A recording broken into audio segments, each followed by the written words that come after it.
Hi guys, welcome back to Notice Academy. I'm going to show you today how to customize your layouts in your blog. So this is the blog that I have created. Let's see how it looks online. It's nice, but a little bit bland. Let's see how I can make the best out of Notice and customize it a bit. So this is my editor. I'm going to click on customization right there. And I have 4 tabs and a delightful preview that shows me immediately what changes are being made. For example, at the moment I'm hiding the Notice branding, which I definitely don't want to do because I really want to do a lot of publicity for Notice. I'm going to remove it and the changes are immediately refreshed here.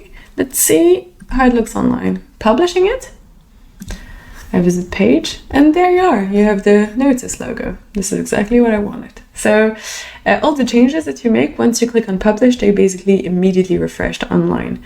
You have many different options. What is my blog missing at the moment? Definitely a logo. So I'm going to go here, upload my BMW logo, and I want to display it as a favicon. The favicon is this little thing right there. At the moment I have none, which is sad. So I'm just going to activate this and see how it looks online.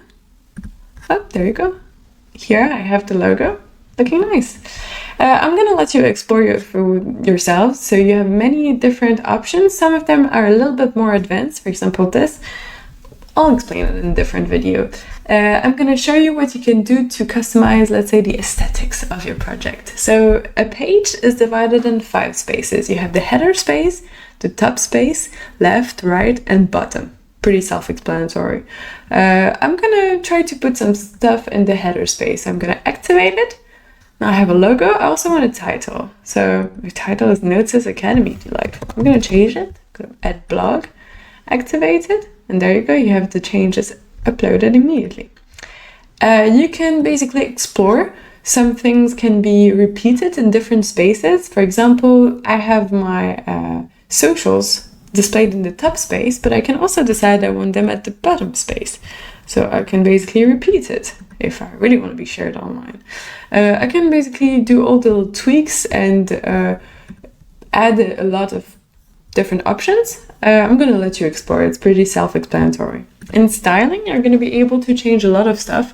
For example, the colors. So for example, at the moment, my background is this beige color, but I really like blue. So I'm going to go and choose a very light blue as a background, choosing in there, or I can just basically copy and paste the code there. I'm going to save, and there you go, looking nice. I could, of course, click on publish and go see it online, but you guys have understood. You can change all of the colors, have a default dark theme. You can change the spacing, icons, headings, everything. You can change the fonts using any fonts from the Google Fonts family. So you have a lot of choices. You can choose the font size. We're using EM, but if you put the size in pixels, it also works. So for example, let's say I'm kind of blind. So I'm going to change it and put it really big for my blind eyes. Okay, maybe this is a bit too big, so I'm just going to revert to default. You can change basically anything you might want. I'm going to also let you explore this. Some other options are a bit more advanced, and this is subject for another video.